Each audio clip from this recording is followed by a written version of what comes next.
Batavia, sebuah kota yang dirancang oleh pemerintah kolonial Belanda sebagai basis perdagangan kolonial Belanda di Asia Tenggara.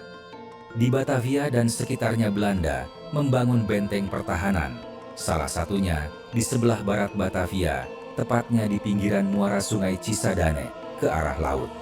Belanda membangun sebuah benteng sebagai basis pertahanan dari serangan Kesultanan Banten, di mana kala itu Kesultanan Banten yang dipimpin Sultan Ageng Tirtayasa sangat menentang bentuk kolonialisme Belanda di tanah Nusantara.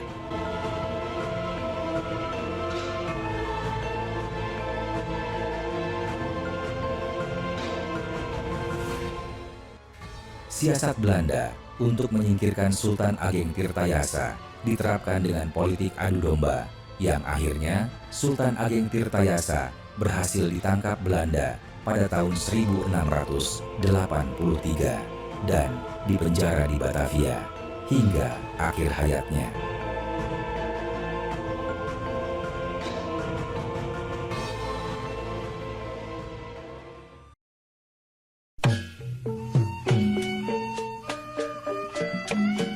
Setelah tersingkirnya Sultan Ageng Tirtayasa, benteng Belanda di tepi sungai Cisadane tetap dilestarikan.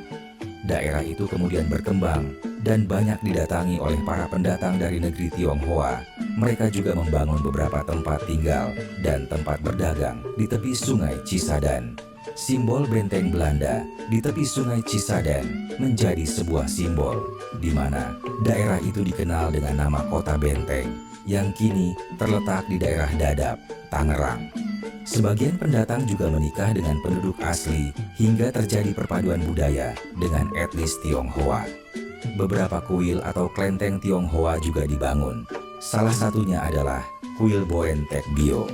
Etnis Tionghoa dikenal dengan budaya bela dirinya seperti kungfu, kuntao, tai chi, dan baguazhang. Latihan bela diri juga banyak dilakukan di beberapa tempat, seperti di halaman kelenteng atau di tanah lapang.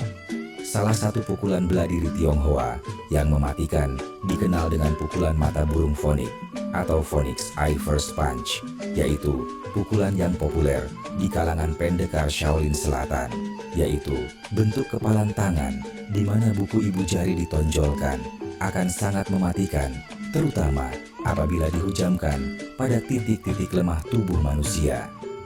Dalam tinju Shaolin Selatan, pukulan ini dapat diterapkan dari segala arah, seperti dari atas, dari depan, dari bawah, atau samping, tergantung dari sasaran yang akan dihujamkan.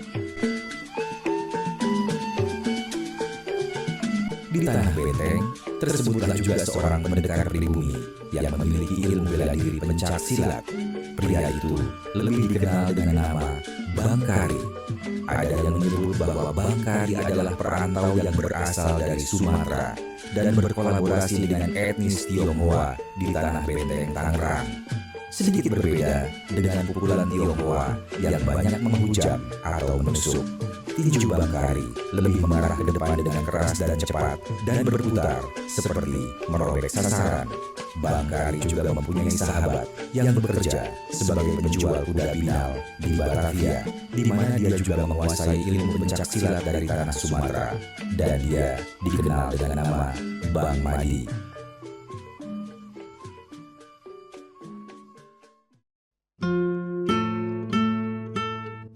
Di suatu tempat di Cianjur, Jawa Barat, tersebutlah juga seorang pendekar dan bangsawan yang bernama Raden Ibrahim Jayaperbata. Raden Ibrahim adalah salah satu keturunan dari Kangjeng Dalem Raden Wiratunadatar kelima yang merupakan tokoh bangsawan di Cianjur.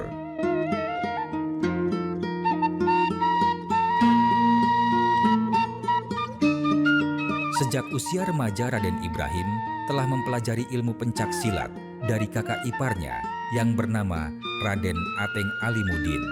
Raden Ateng adalah seorang penjual kuda yang tinggal di daerah Jatinegara, kota Batavia. Aliran penca Raden Ateng Alimudin adalah aliran silat Cimande Kampung Baru.